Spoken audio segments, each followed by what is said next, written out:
let's shift that to what's going down tomorrow with the New Mexico Lobos alumni game, in which that's going to be kind of a precursor to a representative of New Mexico Lobos and some Aggies in the basketball tournament. And we actually had the organizer of the tournament on last year. And this is something that's kind of been, a dream in terms of like just racking my brain of former Lobos. I'm like, the Lobos are perfect for this format. So I wanted to ask you, what's your familiarity with the basketball tournament? And was this like a shock to you in terms of these former Lobos participating in the basketball tournament? Or were you totally aware that this could be a possibility down the line if the stars aligned and everything was planned correctly? I absolutely love the basketball tournament. The idea around it, seeing so many players that we watched in college. If they're not in the NBA, sometimes people forget about them. But there's so many different paths that these guys can go to play professionally, and they're still really good. And you're going to see that in this basketball tournament. And I'm a fan of the format. I love what they do. The energy behind it. Winner take all, $1 million. And I'm right there with you, Justin. I've thought over the last few years, it'd be cool to see a New Mexico alumni team. Would it be Lobos and Aggies or just Lobos? How would it look?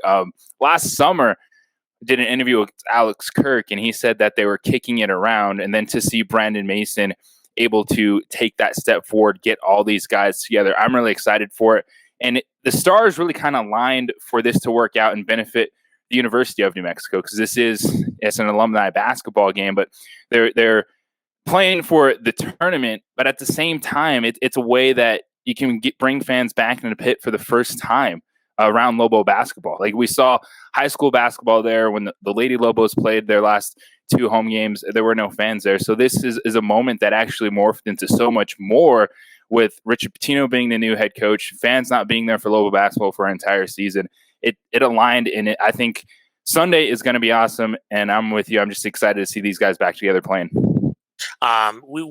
We know, just following the Lobos for a long time, the elephant in the room, and that is with the history of this team. Not making it to the Sweet 16 for the men's side of things for the University of New Mexico. Do you get the sense, this talking to the players and getting a sense of this team, that this could be a point of redemption? That, hey, and I guess I'll break it down from a player perspective and fans. Like, if they happen to make a deep run in this tournament, could this be, it's not the same thing, I realize that, but could it be a thing of just, we can get some peace? Not them winning the tournament, but just like at least a little bit of the monkey off of the back. Because I just feel like it's just ever since, I've lived in, Albuquerque all my life, and it's been just ever since just following the team from just being in elementary school. It's always just been this one thing. It's just been like, oh, let's get to the Sweet 16, let's get it over with. But I think with this tournament, there is that path of redemption. Do the players feel that way at all? I think the only thing that's going to be the monkey off the back, the weight off the shoulders, is them able to hang a Sweet 16 banner in the pit. It's one that I think what this tournament does is it reminds people, oh, you can be happy at times. It's okay to have positive feelings about Lobo basketball. It's okay to have events that you don't have to, get fired up at the end and have a call-in show and be like, oh, the coach stinks, these players suck. So I think it helps bring some positivity back to the program, a reminder of what Lobo basketball means. Because you look at a lot of these guys, and they might have been out of sight, out of mind, but then you listen to them talk about not just the pit, but all of them talk about the fans. And I think when Lobo basketball fans hear that, it reminds them how special that program can be, how big it is when they all show up to that building. So I really think that's what it can do, is recharge the fan and go, oh yes, losing stinks. When you're invested in something, you get emotional. Unfortunately, in sports, only one team feels great at the end of the season. But it's a reminder that these players do care about the university. They do care about the fans. And I think when Lobo fans hear that, they see this team repping the Enchantment colors, the chair and silver for the University of New Mexico, they'll have that reminder and just that passion, to show up again and get back behind Lobo basketball.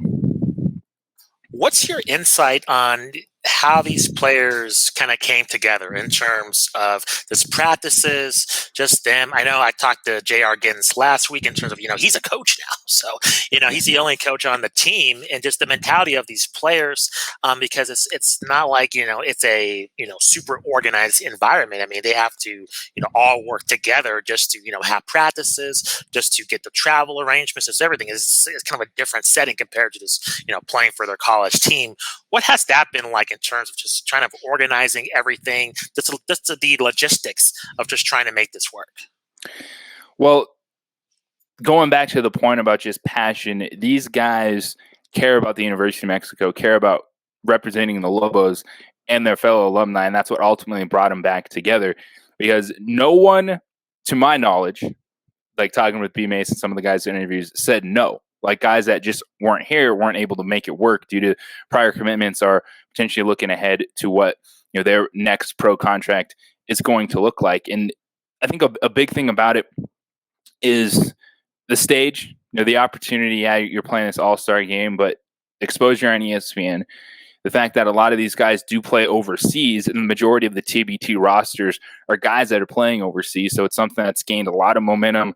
They see their teammates, they see guys they're competing with playing in these teams. And I think what's really helped over the last couple of years grow the interest is the alumni teams. We've seen, obviously, Overseas Elite. If you follow the basketball tournament, they're 4-time champ. They were just kind of all-star teams of overseas players, and they dominated the thing. But now we're seeing, these alumni teams come together, and I think that's what makes it easier for these guys to put it into their schedule, to want to come back, play with some of the guys that they might have played with or didn't get a chance to play with. And so when Brandon Mason was making those calls, he got a lot of positive response. Because if you look at the team that they're playing on Sunday night in the All-Star game, Team JB White, I'm sure there's a lot of those guys that are going to make a statement saying, hey, next year I should be getting the phone call. I should be on this team. So I think that's a huge positive, how many options and guys that are all in for this moment. Who in your mind, JJ, that fans should look out for tomorrow, that they see at the alumni team, and they'll be shocked in terms of their improvement? Like you mentioned, they're out of sight, out of mind, playing overseas. Is there anybody else that Lobo fans should be taking a look at, that they're going to be shocked tomorrow in terms of just how they progress from their college days? It's Anthony Mathis. It's because he's changed his game. He has become a player that's playing on the ball. He's gotten a little bit bigger. He's creating his own shot. And you see, he spent last season with the Austin Spurs G League, was one of their leading players in minutes per game. And I think he's really evolved from just that guy we know that he was a standout shooter to being an on-the-ball playmaker. So I think he's going to surprise a lot of Lobo fans with the work that he's done over the last couple of seasons to become a more complete guard. And then also, I think the old guys, the J.R. Giddens, the Jamal Smith, because Giddens retired about a year ago, got into coaching, but he's someone that is kind of shocked the guys in practice this week. He's still a really good athlete. He's got that dog mentality in him. And I'm really interested to see Jamal Smith too, because he's 36 years old. He's a veteran guard, been there, done that. And that's going to be big for this team to have just that veteran presence, the guy that can kind of settle it down. Because if Lobo fans haven't followed this tournament, yeah, they're going to be excited about these names. But this is a 64-team field that is stacked, and there's a lot of talent in this tournament. One last question about TBT. What are your expectations of the Enchantment overall? Do you have a prediction just based on the field? It appears you, JJ, you follow these teams very closely. So what are your chances in terms of how well they can do in this tournament overall? I think it's going to be a very tight game against the Stillwater All-Stars. You look at the Oklahoma State alumni squad. They sprinkled in a couple Mountain West players. You look at Nate Grimes, Cesar Guerrero, guys that actually played at Fresno State. So there's some familiarity from Lobo fans. Probably remember what those guys were doing. I think that's a winnable game. I think that is one that it's going to go down to the wire on the Elam ending. It's going to be tight in the 8-9 matchup.